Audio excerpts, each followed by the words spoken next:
दर्शकों नमस्कार। City news देख रहे तमाम दर्शकों का सिटी न्यूज के हिंदी न्यूज बुलेटिन में मैं अमोल खोड़े हार्दिक स्वागत करता हूं। चलिए आपको रूबरू कराते हैं अब तक के तमाम खबरों से। बुलेटिन की शुरुआत करेंगे जीने की राह इस पथदर्शक सुवी झरमाला के साथ।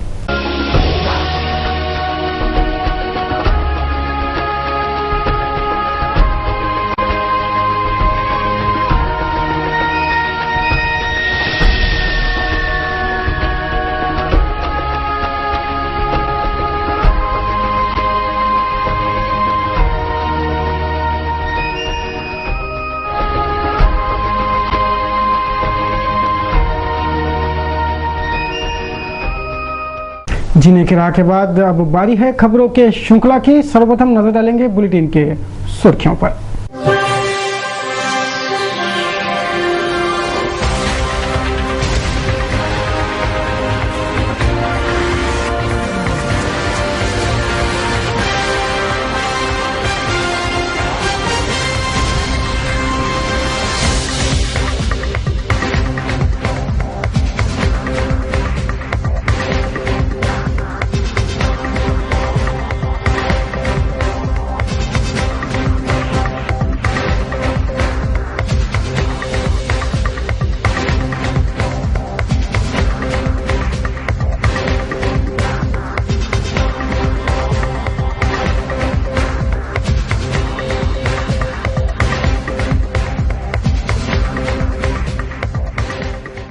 अभी आपने देखी बुलेटिन की सुर्खियां। अभी एक ब्रेक लेंगे, तत्पश्चात देखेंगे समाचार विस्तार से।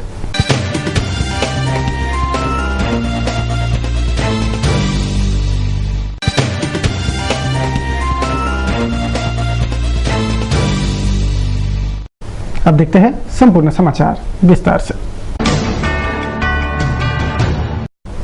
शहर के सुंदरता पर बलात्कार, इस रुत्तमाला के दूसरे किस्त में आज हम बात करते हैं शहर के कचरे की। आज शहर का हाल कचरामय है। शहर के नालों में कचरा है, नालियों में कचरा है, प्रभागों में कचरा है, यहाँ तक कि शहर के हर सड़क पर कचरा है। हर दुकान के सामने कचरा है, जवाहर गेट पर कचरा है, मनपा के सामने कचरा है। शहर के प्रभागों से लेकर सड़कों तक चारों ओर कचरा ही कचरा है और इस कचरे ने शहर के शान का भी कचरा कर डाला है। क्या यह शहर की सुंदरता पर बलात्कार नहीं है?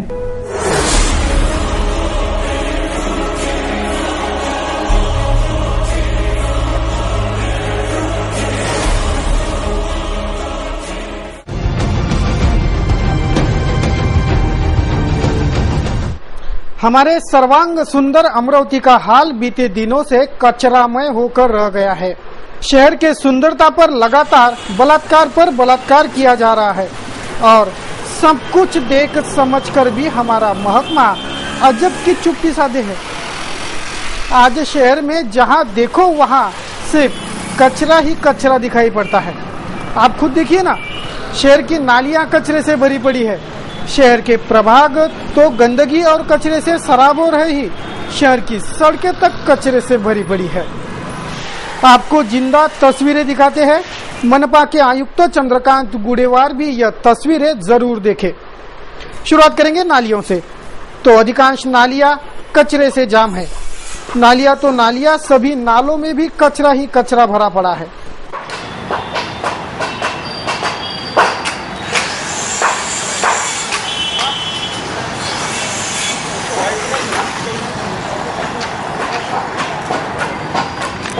शहर के किसी भी सड़क पर से गुजरे तो वहां कूड़े कचरे के ढेर लगे दिखाई देते हैं। रास्ता दुभाजक पर बोरे सुखाए रखे दिखते हैं।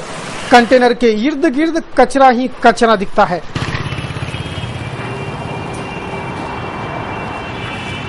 मनपा के सामने कचरा, मनपा के पीछे भी कचरा, तो बचे शहर का हाल क्या होगा ये बताने के जगह हम सीधा दिखा रहे हैं कि देखिए कचरे की सत्ता कितनी मजबूती से शहर के सुंदरता पर बलात्कार करते राज कर रही है।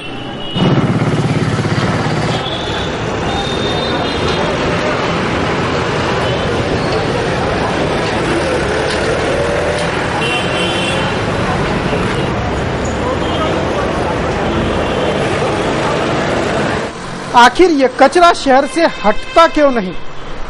यह बड़ा गहन और सोचने पर मजबूर करने वाला सवाल है।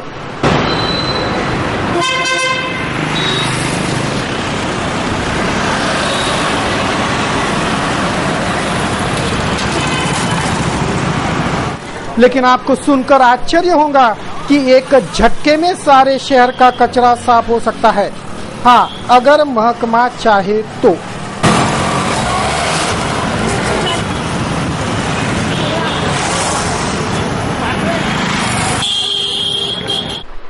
शहर में जितने वार्ड है उतने स्वच्छता के ठेकेदार है। उन सभी ठेकेदारों पर निगरानी रखता है एक एक एसआई। मनपा के ये एसआई सिर्फ नाम के ही है, काम के नहीं। असल सच्चाई है चोरी। हाँ, मजदूरों की चोरी, स्वच्छता कर्मियों की चोरी, निधि की चोरी।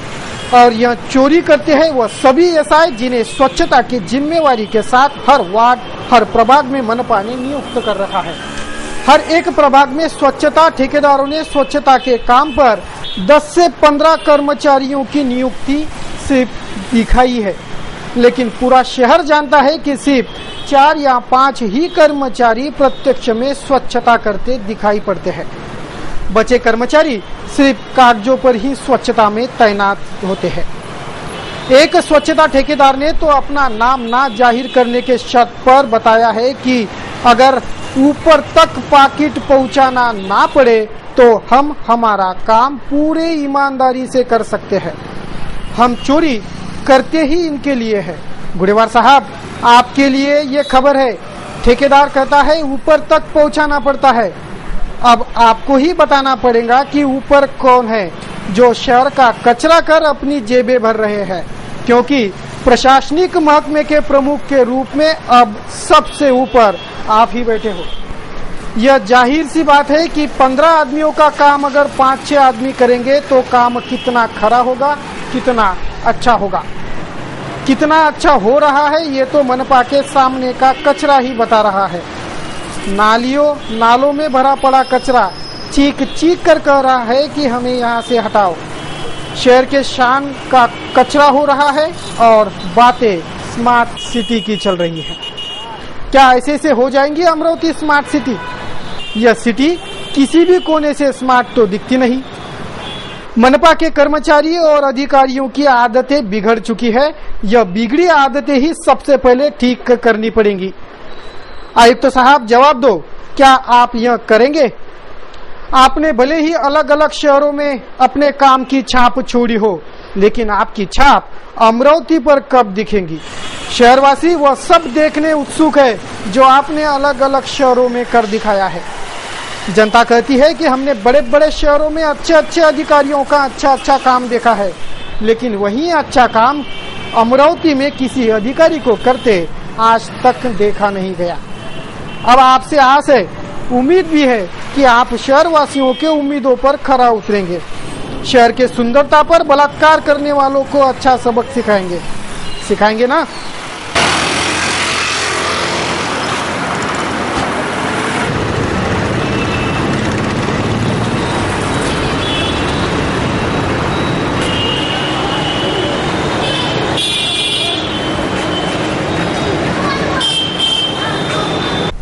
गुरुवार को कांग्रेस उपाध्यक्ष राहुल गांधी ने अमरावती जिले का दौरा किया। अमरावती जिले के 250 से ज्यादा किसानों ने विगत सालों में आत्महत्या की है, इसलिए इस जिले को राहुल गांधी ने अपने दौरे और किसान पद यात्रा के लिए चुना था। राहुल गांधी ने चुनिंदा आत्महत्याग्रस्त किसानों के परिवारों से भेंट कर उन्हें हर संभव मदद का आश्वासन दिया है। इस दौरे में यूथ कांग्रेस ने जमकर शक्ति प्रदर्शन भी किया। कांग्रेस के राष्ट्रीय उपाध्यक्ष राहुल गांधी ने गुरुवार को अमरावती जिले में किसान पद यात्रा की। पूर्व मुख्यमंत्री अशोक चौहान, कांग्रेस के वरिष्ठ पदाधिकारी और हजारों कांग्रेसियों का हुजूम राहुल गांधी के किसान पद यात्रा में उमड़ आया था। यूथ कांग्रेस ने इस पद यात्रा में जमकर शक्ति प्रदर्शन किया।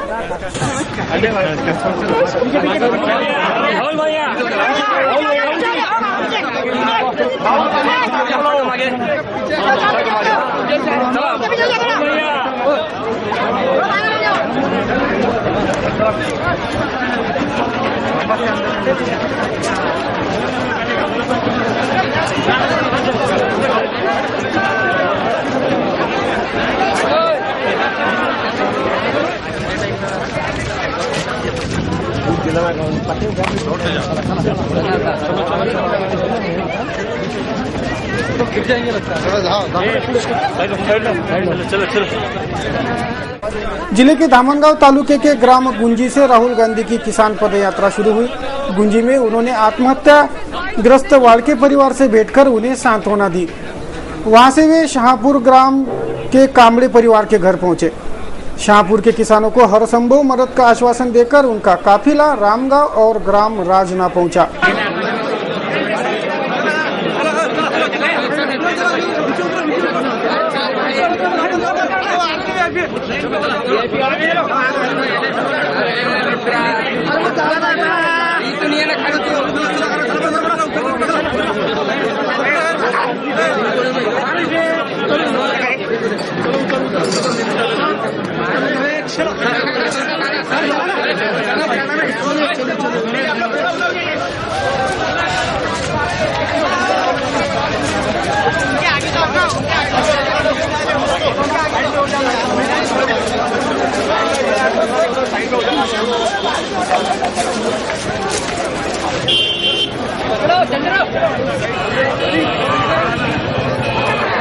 एनएसजी कमांडोज का 3 घेरों वाला कवच टाइट सिक्योरिटी के बीच रस्सी के घेरे में राहुल गांधी आगे बढ़ते गए।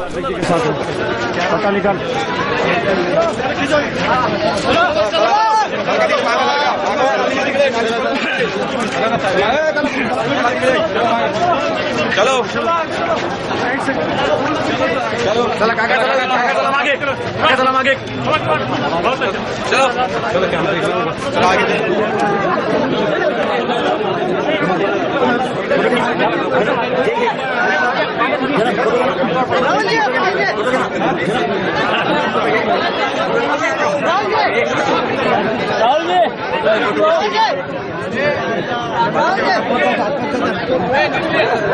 Camera camera side side side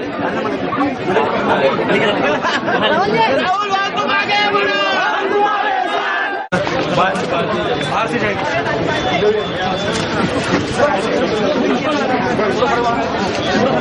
सरकार का ध्यान किसानों की ओर खींचकर आत्महत्याग्रस्त किसानों के परिवारों को हर संभव मदद करेंगे।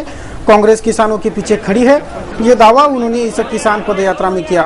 कुछ किसानों ने उनसे संवाद साधकर हमें आश्वासन नहीं ठोस मदद चाहिए, यह बात भी बेबाकी से रखी। वो आए, मिले, बैठे, उन्होंने पूछा कि आपकी समस्या क्या है, समस्या, और पापा जी ने सुसाइड कैसे किया, तो हमने बताया कि बैंक का कर्जा और बाहर का कर्जा, और जो हमारा घर बांधने की सोच है 3-4 साल से, घर बांधना नहीं हो रहा। हम 2-3 फैमिली एक ही घर में, छोटे से घर में रह रहे। वो उन्होंने ऐसा बोला तो खुद घर में जाकर देखे, अंदर देखे, ऊपर ढाबा है हमारा, ऊपर ढाबे पर भी वो अकेले चढ़े। और उन्होंने एमएलए साहब से कहा कि देखो कुछ, क्योंकि मैंने उनको मेरा घर बता दिया, घर गिरने को है, कभी भी गिर सकता है। तो राहुल गांधी साहब ने एमएलए साहब से बोला कि देखो इधर, और मैंने उनसे एक मांग की कि 3 एकड़ खेती है हमारे घर में, और 3 एकड़ खेती में हमारी तो उपजीविका हो नहीं सकती। तो क्या उम्मीद है आपको कुछ फायदा होगा आज की इस मुलाकात से? कह नहीं सकते। जिस पर ठोस आश्वासन देते राहुल गांधी आगे बढ़ते गए। जिन जिन इलाकों में राहुल गांधी ने दौरा किया, उन इलाकों के नागरिकों को भी अब राहुल गांधी से कईयों अपेक्षाएं जागी है। गौरतलब है कि अमरावती जिले में अब तक 250 से ज्यादा किसानों ने आत्महत्या की है। मदत करावा देईना, आता कर्ज आहे बुड्याच्या मागं, ते कर्ज फेड केली पाहिजे। किती कर्ज होतं? 50,000। आणि शेत किती आहे तुमचं? 3 एकर, पैसे नाही पिकलं, 2-3 वर्ष झाले। आत्महत्येचं कारण काय होतं त्यांचं? ते कर्जात मोडत, कर्जामुळे। हो। किती कर्ज होतं त्यांच्यावर? 50,000, 20,000 गावातले आहे शावकारी, 30,000 सोसायटी आहे। यांनी काय केलं वाटतं असं तुम्हाला वाटते? हो, मदत करावी बा येईन सरकारी। कशी देतील, किती देतील सांगितलं नाही, हो। तर तुम्हाला किती अपेक्षा? ते जर तुमच्या घरी येतील, बसतील, तर तुम्ही काय मागाल त्यांना? हे मदतच काही त्याचं नाव ठेवायला लागते काय? हो, त्या 15 किलोमीटरवर ते त्याचं पाणी आलं कॅनलचं, आमच्या गावात आता पाणीच नाही आहे, प्यापुरतं पाणी आहे, वावराला पाणी नाही।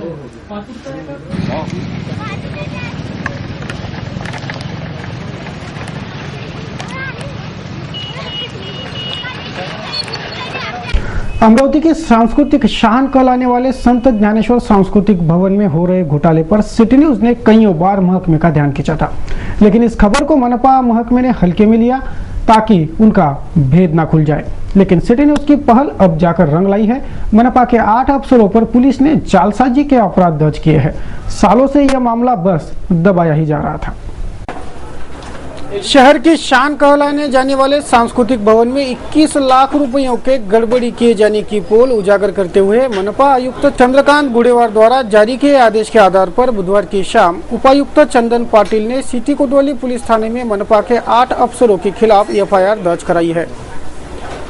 जिन 8 अफसरों पर कोतवाली पुलिस ने धारा 420, 409, 468, 471, 34 के तहत अपराध दर्ज किए हैं, उन अधिकारियों में मनपा के अधीक्षक एस.ए. भागवत, सहायक अधीक्षक आर.एन. वाकपंजर, निरीक्षक एस.डब्ल्यू. आगासे, कनिष्ठ लिपिक पी.जी. डोनारकर, कनिष्ठ लिपिक अनिकेत मिश्र, निरीक्षक एस.एस. देशमुख, अधीक्षक रामदास डोंगरे, निरीक्षक मंगेश वाटाने, इन 8 अफसरों का समावेश है। अमरावती के सांस्कृतिक शान कहलाए जाने वाले संत ज्ञानेश्वर सांस्कृतिक भवन में हो रहे घोटाले पर सिटी न्यूज ने कईयों बार महकमे का ध्यान खींचा था, लेकिन इस खबर को मनपा महकमे ने हल्के में लिया था ताकि उनका भेद ना खुल जाए। लेकिन सिटी न्यूज की पहल अब जाकर रंग लाई है। मनपा के 8 अफसरों पर पुलिस ने जालसाजी के अपराध दर्ज किए हैं। सालों से ये मामला बस दबाया ही जा रहा था। सन 2008 में उपरोक्त अधिकारियों द्वारा सांस्कृतिक भवन में की गई बुकिंग के हिसाब में की गई गड़बड़ी कि यहां दी जाने वाली बुकिंग की पावती भी नकली बनाई थी। इतना ही नहीं तो सांस्कृतिक भवन का आने वाला बिजली बिल भी बहुत अधिक दर्शाया जाता था। इस तरह 21,24,000 रुपए 8 अधिकारियों ने हजम कर लिए हैं। सांस्कृतिक भवन मामले में लाखों रुपयों के गड़बड़ी किए जाने का मामला मनपा की आम सभा में भी उठा था। यह मामला समझ में आते ही इस पर एक जांच समिति भी गठित हुई थी। तत्कालीन उपायुक्त रमेश मवासी के नेतृत्व में इस समिति ने गहन जांच की तो गड़बड़ी किए जाने की बात स्पष्ट हुई, परंतु इस समिति के जांच रिपोर्ट को दबाकर रखा गया था ताकि अधिकारियों का भेद न खुले। शहर के विलासनगर स्थित रमाबाई अंबेडकर नगर निवासी 55 वर्षीय गंगाधर पुंडलीक नागबीरे ने घर में ही फांसी लगाकर आत्महत्या कर ली। उसके आत्महत्या के कारणों का पता अभी नहीं चल पाया है। विलासनगर क्षेत्र के रमाबाई अंबेडकर नगर निवासी गंगाधर पुंडलीक नागबीरे नामक शख्स ने बुधवार की शाम घर में ही फांसी लगाकर खुदकुशी कर ली। जब उसने यह आत्मघाती कदम उठाया उस वक्त उसकी पत्नी बेटी के घर गई थी। पड़ोसियों के सूचना पर पुलिस मौके वारदात पहुंची और उसके परिजनों को जानकारी दी गई। इस आत्महत्या के कारणों का पता अभी चल नहीं पाया है। पुलिस विस्तृत जांच में लगी है।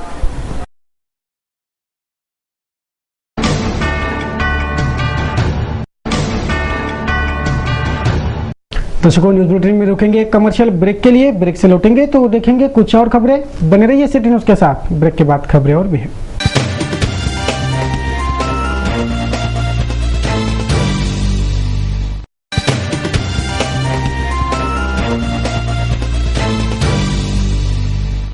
ब्रेक पश्चात तमाम दर्शकों का फिर एक बार स्वागत। आइए अब नजर डालते हैं कुछ अन्य खबरों पर। गुरुवार को राज्य भर में राज्य परिवहन महामंडल के कर्मचारियों ने राज्यव्यापी चक्का जाम हड़ताल का ऐलान किया था। गुरुवार की सुबह 6 बजे से यह हड़ताल शुरू हुई, लेकिन परिवहन मंत्री के ठोस आश्वासन पर 5 घंटों बाद यानी ठीक 11 बजे यह हड़ताल पीछे ले ली गई। राज्य परिवहन महामंडल का जिम्मा निजी हाथों में देने की खबर से बौखलाए एसटी कामगार और चालक वाहकों ने गुरुवार को राज्यव्यापी चक्का जाम आंदोलन का ऐलान कर गुरुवार की सुबह 6 बजे से राज्य भर में दौड़ने वाले एसटी बसों के पहिए रोक रखे थे। सुबह 6 बजे से यह हड़ताल शुरू हुई। इस दौरान परिवहन मंत्रालय ने राज्य परिवहन महामंडल का निजीकरण नहीं होगा ऐसा ठोस आश्वासन दिया, जिसके बाद 5 घंटों तक चली यह हड़ताल गुरुवार की दोपहर 11 बजे पीछे ले ली गई। लगातार 5 घंटे बसों के पहिए थमे होने से यात्रियों को बड़े कठिनाइयों का सामना करना पड़ा था। आज जो संप होता हा कोणत्याही संघटनेचा नसून एसटी कामगारांचा संप होता। यामध्ये कामगारांनी उत्स्फूर्तरित्या सहभाग घेऊन जे शासनाचं रस्ते वाहतूक विधेयक आहे, रोड सेफ्टी बिल 2014, यात ज्या एसटी महामंडळातील कर्मचाऱ्यांना जाचक अटी व निर्बंध लागणार होते त्या विरोधात हा बंद पुकारला होता। या बंदमध्ये कोणताही लीगल डायस नसून कामगारांवर होणाऱ्या मारक अटींना विरोध केला। या विधेयकाबाबतीत बोलायचं झालं तर रस्ते वाहतूक विधेयकामध्ये ज्या जाचक अटी होत्या यामध्ये रस्त्यांचं खाजगीकरण होऊन रस्ते हे स्थानिक स्वराज्य संस्थेकडे मागणी तत्वावर म्हणजे टेंडर पद्धतीनं दिल्या जाणार होते. यामध्ये एस टी महामंडळ व खाजगी वाहतूकदार हे एका समांतर रेषेत येऊन दोन्हीही टेंडरसाठी मागणी करतील. अशा वेळेला नफ्याचे जे मार्ग आहेत हे एस टी महामंडळाव्यतिरिक्त खाजगी वाहतूकदारांना जातील व दुर्गम भाग व जिथे तोट्याचे मार्ग आहेत, जिथे सवलतीच्या विद्यार्थी फेऱ्या चालवल्या जातात, जिथे ग्रामीणच्या फेऱ्या चालवल्या जातात, हे महामंडळाकडे राहण्यासारखे मार्ग होते.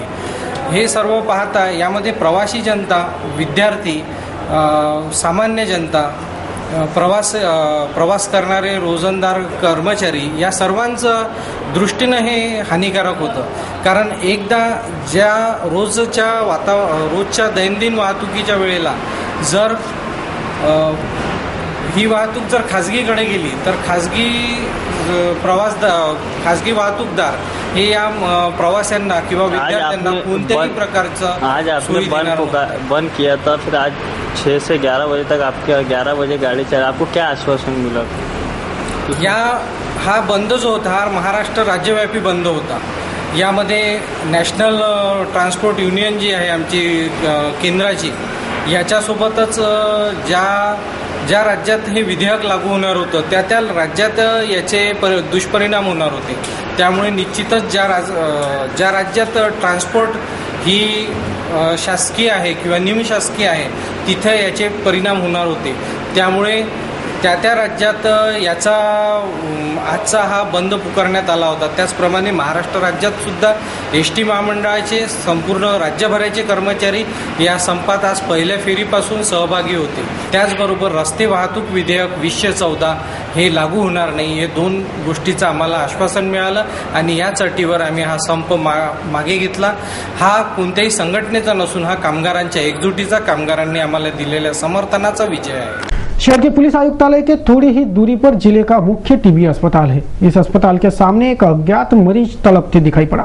सिटी न्यूज ने उसकी सूद ली तो आनंद फानंद में उसे अस्पताल प्रबंधन ने अस्पताल में दाखिल करवा लिया, जिससे टीबी अस्पताल के प्रबंधन को विभिन्न सवालों के कटघरे में खड़ा किया जा रहा है. अमरावती जिले का मुख्य टीबी अस्पताल है शहर के कैंप रोड पर. पुलिस आयुक्तालय के इमारत से आवाज की दूरी पर इस टीबी अस्पताल की इमारत है. इस अस्पताल के सामने एक मरीज रात भर तड़पता रहा. हालांकि यह मरीज कहाँ का है, कौन है, ये पता नहीं चल पाया क्योंकि यह मरीज बात करने तक के हालात में नहीं था. उसे अस्पताल के बाहर तड़पता देख सिटी न्यूज ने उसकी खबर ली तो पता चला कि वो रात भर से यहीं पड़ा है. इस पर जब टीबी अस्पताल के प्रबंधन को जवाब तलब किया गया तो सिटी न्यूज का कैमरा देख वो चमत्कार हो गया जो बीते रात भर में नहीं हुआ था. फौरन अस्पताल से डॉक्टर बाहर आए और इस मरीज को अस्पताल में दाखिल करवा लिया गया. एक और क्षय रोग नियंत्रण कार्यक्रम के ढोल पीटे जा रहे हैं तो दूसरी ओर यह हाल टीबी अस्पताल प्रबंधन को सवालों के कटघरे में खड़ा करने काफी है. गुरुवार को शहर के फॉरेस्ट इलाके के एसआरपीएफ कैंप वन परिक्षेत्र में आग लग गई. कड़ी धूप और पेड़ों के घर्षण से ये आग लगी, ऐसा फॉरेस्ट विभाग का अनुमान था. आगजनी पर मुस्तैदी से समय रहते ही काबू पा लिया गया, जिससे आग समय रहते ही बढ़ने से रोक ली गई और जंगल के जीवों के प्राण भी बचे और वन संपदा भी खाक होने से बच गई. गुरुवार की दोपहर वडाली के एसआरपीएफ कैंप वन क्षेत्र में आग लग गई. आग की खबर पर वन विभाग फौरन हरकत में आया और यह आग बढ़ने से पहले ही बुझा दी गई. तपती धूप में पेड़ों का घर्षण होकर गिरे चिंगारी से यह आग लगी होने के नतीजे पर फॉरेस्ट विभाग पहुंचा है. गौरतलब है कि आग पर फौरन काबू पाया नहीं जाता तो लाखों की वन संपदा और इस जंगल के असंख्य प्राणी जलकर खाक हो जाते. गनीमत रही कि ऐसा नहीं हुआ. अमरावती मनपा के 2 अधिकारियों के सेवानिवृत्ति के अवसर पर इन दोनों अधिकारियों को मनपा महकमे की ओर से स्नेहिल विदाई दी गई. गुरुवार को मनपा के अधिकारी ज्ञानेश्वर धर्माड़कर और गंगा प्रसाद जायसवाल इन दिनों का सेवा कार्यकाल समाप्त हुआ है. इन्हें निगमायुक्त के हाथों सम्मानित कर स्नेहिल विदाई दी गई. तुम्हाला शाश्वती आहे. त्या माध्यमातून त्या शिबिरामध्ये एक शिपाई म्हणून रोल केला आणि शिपाई म्हणून रोल करत असताना जवळपास 1978ला मी लागलो आणि तेव्हा 82ला मी रेग्युलर झालो आणि 82 पासून आतापर्यंत आजच्या तारखेपर्यंत माझी सेवा पूर्ण. कोणतीही एखादी नोटीस नाही मिळतात मग काही न करता महापालिका कागद वाचवले हीच पक्षांनी सेवा केली, हीच पक्षांनी सेवा केली.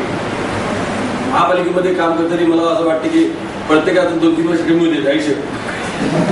जर देवाने काही प्रिस्क्राईब केलं असेल की प्रत्येक माणसाला एवढं फिक्स केलं आयुष्य, पण बायचान्स त्याची नोकरी महापालिकेत लागली की त्याचं 2-3 वर्ष ऑटोमॅटिक कमी होतं. त्यामुळे देवाचे गणित चुकते असं सर्वसाधारण सगळे अनुभव आहे. आणि आज महाराष्ट्रामध्ये जवळपास 14.5 लाख लोक गव्हर्नमेंट सर्वंट आहेत. त्यातल्या या गव्हर्नमेंट सर्वंटमध्ये टेन्शनमध्ये काम करणारे जे कोणी असतील ते महापालिकेतलेच आहेत फक्त. शेवटी बाकी दुसऱ्या कुठल्या कॅडरमध्ये नाही ही वस्तू ते म्हणजे जे कुठल्या ना कुठल्या लोकल याच्यामध्ये काम करणारे आणि पैशाखाली काम करणारे जे कर्मचारी आहेत ते महापालिकेत याच्यामध्ये या कर्मचाऱ्यामध्ये खरं म्हणजे आयुक्ताचं काम आहे की यांच्यामध्ये कॉन्फिडन्स बिल्डिंग करणं. मी त्याप्रमाणे प्रयत्न करतोय. आणि पण बरं कर्मचाऱ्यांनी सुद्धा आपल्या सत्संग बुद्धीला स्मरून काम केलं. मला वाटतं की सगळेजण एकजुटीला चांगलं काम होत आहे. आणि प्रत्येक महापालिकेमध्ये असं दिसून आलं. आता मी सोलापूरला महापालिका आलो, सगळेजण व्यक्तिगत घाबरलेले आणि इंग्लिश जेव्हा बोलतो तर प्रत्येकाला असं वाटतं की मला कोणाचा सपोर्ट नाही असं. शहर के वडाली क्षेत्र में पक्की सड़क ड्रिल मशीन से खोदकर वहां पाइपलाइन डाली गई, लेकिन इस पाइपलाइन को बुझाने मिट्टी डालकर ऊपर से सीमेंट का मटेरियल डाला जा रहा है. पूरा सीमेंट का मटेरियल डालकर यह नालियां बुझाना जरूरी था. मिट्टी डालकर यह नालियां भरी जाने से खपा नागरिक इस काम से नाराज है. पाइपलाइन के काम के अंदर ड्रिल मशीन लगा के पूरा ये रोड खोदे. रोड खोदने के बाद में जो एस्टीमेट के अंदर इनका होगा एस्टीमेट के हिसाब से इन्होंने अपना माल भरने को ना, लेकिन माल इस तरीके से भर रहे हैं इसके कोई हद नहीं. आधा तो उसके अंदर ये माल में डाल दे रहे, उसके अंदर ये इस तरीके का माल भर रहे है. ये माल है क्या? मुस्लिम काकर बिरादरी का 14वां सामूहिक निकाह समारोह गुरुवार को संपन्न हुआ. इस सामूहिक विवाह समारोह में 7 युगलों को सामूहिक रूप से परिणय सूत्रों में बांधा गया. मुस्लिम काकर बिरादरी का 14वां सामूहिक विवाह समारोह गुरुवार को संपन्न हुआ. इस सामूहिक निकाह समारोह में 7 युगलों को सामूहिक रूप से परिणय सूत्र में बांधा गया. प्रतिवर्ष यंग सोशल सर्कल ग्रुप इस सामूहिक निकाह समारोह का आयोजन करता है. इस वर्ष का आयोजन यह 14वां आयोजन था. 7 युगलों को सभी मान्यवरों ने शादी की शुभकामनाएं दी. विभिन्न मान्यवर अतिथि इस सामूहिक निकाह समारोह में शरीक हुए थे.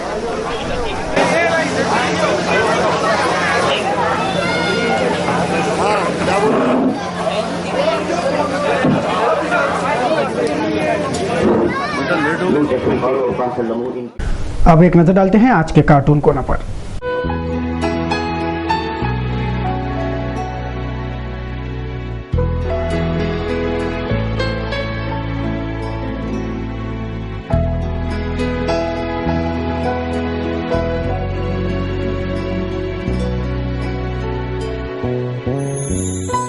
चलिए अब करते हैं मौसम समीक्षा. देखेंगे आज के और कल के मौसम का हाल.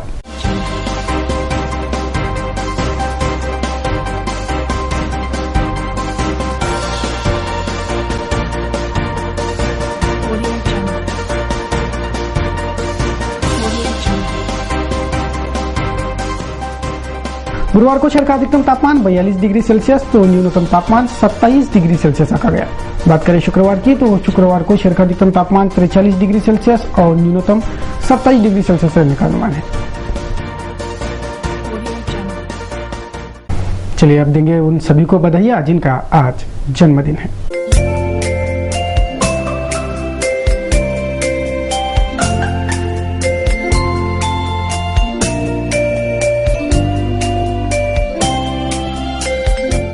तो दर्शकों इस बुलेटिन में बस इतना ही. बुलेटिन को देंगे विराम. बुलेटिन को विराम देने से पहले नजर डालेंगे आज के सुर्खियों पर.